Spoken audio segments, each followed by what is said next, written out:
Today is 14th of April 2026. ಇವತ್ತು ನಾನು ಬಿಟ್ಕಾಯ್ನಲ್ಲಿ short position ತೊಗೊಂಡಿದ್ದೀನಿ. ಸೊ ನಂದು ಎಂಟ್ರಿ ಬಂದು 80,899 ಅಂತ ಅನ್ಬೋದು. ಸೊ 80,900 ಲೆವೆಲ್ಸಲ್ಲಿ ನಾನು ಶಾರ್ಟ್ ಮಾಡಿದ್ದೀನಿ. ಸೊ ನಂದು ಸ್ಟಾಪ್ ಲಾಸ್ ಬಂದು 81,160 is my stop loss and my target is 80,570. ಅರ್ಥ ಆಯ್ತಾ? ಸೊ ಈ ಟ್ರೇಡಲ್ಲಿ ನಾನು ರಿಸ್ಕ್ ಮಾಡಿರೋದು $522 ರಿಸ್ಕ್ ಮಾಡಿದ್ದೀನಿ. ಅಂದರೆ ಸ್ಟಾಪ್ ಲಾಸು ನಂದು ಆ್ಯಂಡ್ ನಂದು ಟಾರ್ಗೆಟ್ ಅಂದರೆ ಪ್ರಾಫಿಟ್ ಬಂದು $650. ಅರ್ಥ ಆಯ್ತಾ? So as you guess can see here currently $24 ಪ್ಲಸ್ಸಲ್ಲಿ ಅಂದರೆ ಪ್ರಾಫಿಟಲ್ಲಿ ನಾವು ಇದ್ದೀವಿ ಕರೆಂಟ್ಲಿ ಟ್ರೇಡಲ್ಲಿ. ಸೊ ಈ ಟ್ರೇಡಲ್ಲಿ ಏನಾಗುತ್ತೆ ಅನ್ನೋದನ್ನ ಈ ವಿಡಿಯೋಲಿ ಹೇಳ್ತೀನಿ. ಸೊ ಕರೆಂಟ್ಲಿ ಇವಾಗ ನಮ್ಮದು ಪ್ರಾಫಿಟಿಂದ ಲಾಸ್ ಕಡೆಗೆ ನಮ್ಮ ಪಯಣ. ಸೊ ಕರೆಂಟ್ಲಿ ನಮ್ಮದು $214 ಲಾಸ್ ತೋರಿಸ್ತಾ ಇದೆ. ಸ್ಟಾಪ್ ಲಾಸ್ ಇರೋದು $522 ಸ್ಟಾಪ್ ಲಾಸ್, ಅಂದರೆ 81,160 ನಂದು ಸ್ಟಾಪ್ ಲಾಸ್ ಇರೋದು. ಟಾರ್ಗೆಟ್ ಬಂದು 80,750, ದಟ್ ಈಸ್ $650 ಪ್ರಾಫಿಟ್, ಅಂದರೆ ಟಿ ಪಿ ಇರೋದು ಟೇಕ್ ಪ್ರಾಫಿಟ್. ಇವಾಗ ಕರೆಂಟ್ಲಿ $200 ಲಾಸಲ್ಲಿ ನಡೀತಾ ಇದೆ. So guys, currently we are running on $300 loss. So reversal ಆಗಬೇಕು. So as you guys can see here, ಇಲ್ಲಿ ನೀವು ಕ್ಲಿಯರಾಗಿ ನೋಡ್ಬೋದು, ಇಲ್ಲಿ ಬೈಯಿಂಗು ವೀಕ್ ಆಗಿದೆ. ಅರ್ಥ ಆಯ್ತಾ? ಸೊ ಒಂದು ರೀಟ್ರೇಸ್ಮೆಂಟ್ ಬರಬೇಕು, ನೋಡೋಣ ಏನಾಗುತ್ತೆ ಅಂತ. ಸೊ ಕರೆಂಟ್ಲಿ $300 ನಾವು ಲಾಸಲ್ಲಿದ್ದೀವಿ, $300 ಲಾಸ್. ಸೊ ಗೈಸ್, ನಾವಿವಾಗ $430 ಲಾಸಲ್ಲಿದ್ದೀವಿ. ಪ್ರೈಸು ಆಲ್ಮೋಸ್ಟ್ ನಮ್ಮ ಸ್ಟಾಪ್ ಲಾಸ್ ಹತ್ರ ಬಂದಿದೆ. ಸೊ ಅರೌಂಡ್ $400 ಲಾಸಲ್ಲಿದ್ದೀವಿ ನಾವು. So as you guys can see here, almost ನಮ್ದು ಇನ್ನೇನು ಸ್ಟಾಪ್ ಲಾಸ್ ಇಟ್ಟಾಗೋ ಚಾನ್ಸಸ್ ಇದೆ. $500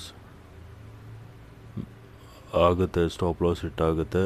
510, 512. ಓಕೆ, ನಮ್ಮದು ಸ್ಟಾಪ್ ಲಾಸ್ ಇಟ್ಟಾಯಿತು. ಸೊ ಈ ಟ್ರೇಡಲ್ಲಿ ನಾನು $500 ಲಾಸ್ ಮಾಡಿದೆ. Let us talk about the logic behind this trade. ಓಕೆನಾ?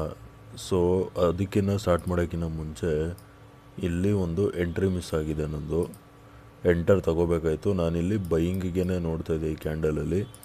ಸೊ ಏನಕ್ಕೆ ಅಂತ ಹೇಳ್ತೀನಿ, ಇದೊಂದು ಶಾರ್ಟಾಗಿ ಹೇಳ್ತೀನಿ.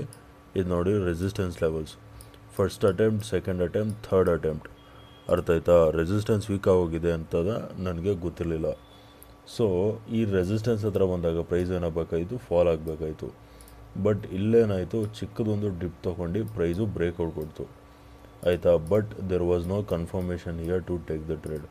ಸೊ ಟ್ರೇಡ್ನ ಅವಾಯ್ಡ್ ಮಾಡಿದೆ. ನಾವು coming on to our real trade ಇಲ್ಲಿ. ಸೊ ಏನಂದರೆ ನೋಡಿ, 1 hour ಟೈಮ್ ಫ್ರೇಮಲ್ಲಿ ತೋರಿಸ್ತೀನಿ ನಿಮಗೆ. 1 hour ಟೈಮ್ ಫ್ರೇಮಲ್ಲಿ ನೋಡಿ, ನಾನು ಟ್ರೆಂಡ್ ಲೈನ್ ಸೆಲೆಕ್ಟ್ ಮಾಡಿ, ಓಕೆನಾ?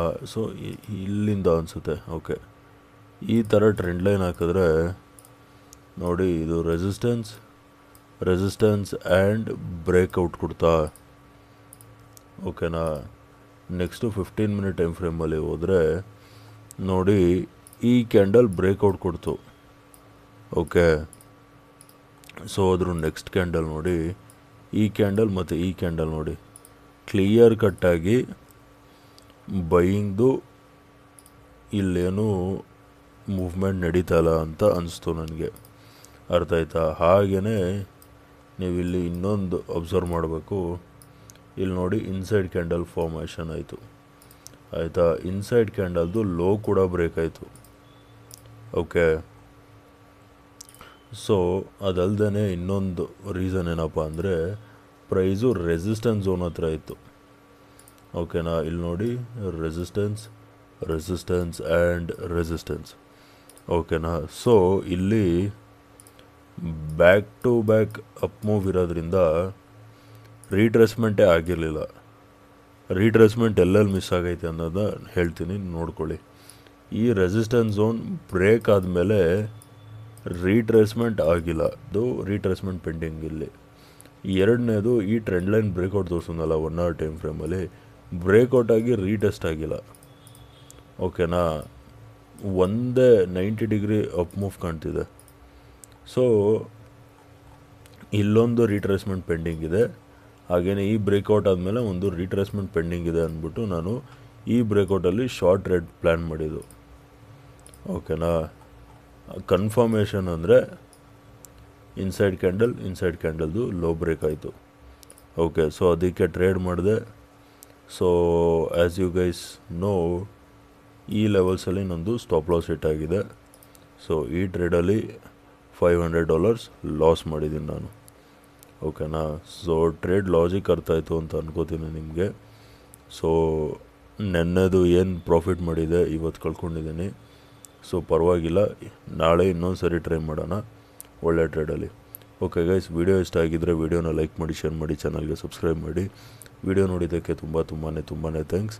ಸೊ ನಾಳೆ ನಿಮ್ಮ ಜೊತೆ ಇನ್ನೊಂದು ವಿಡಿಯೋಲಿ ಮೀಟ್ ಮಾಡ್ತೀನಿ. ಅಲ್ಲಿವರೆಗೂ take care and good night.